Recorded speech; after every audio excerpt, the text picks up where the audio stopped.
Assalomu alaykum O'zbekiston musulmonlari.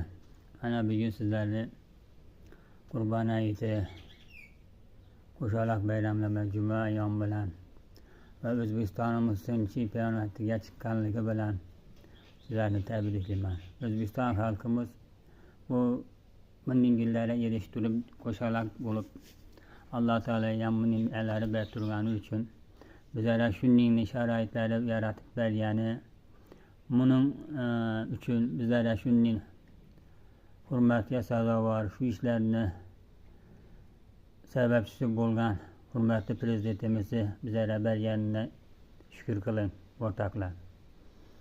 Mana shu prezidentimizning oyog'i yarashdi, xudo shukrina. Shuncha yildagi orzular amalga oshib kelayotir, bundagina amalga oshsin.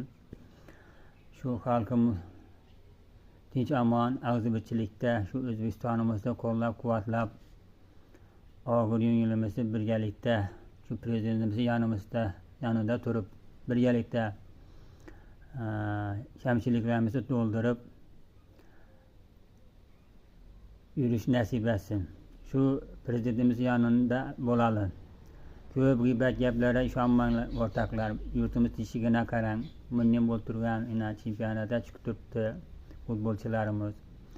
Avvalambor Alloh taolo ham bergan Qurbon hayiti juma ayyomi buni bir ko'zingiz oldiga keltiring. Har bayramlarimiz qo'shaloq kunlarga to'g'ri kelib turibdi. Bu ham Allohning bizlarga bergan shu prezidentining sababchisi. Shu sababchi. Shu inson umri uzoq bo'lsin. Endi kim yomon desa, yomon yuzi yerga ters dönsin.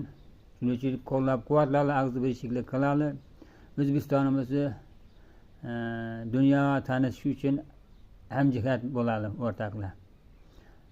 Sog'liqli yana ki Ramazon oyi ro'zalari hayitlaridan, Qurbon hayitlaridan sog' omonlikda yurishmak nasib etsin. Qabul bo'lsin Qurbon hayitlaringiz.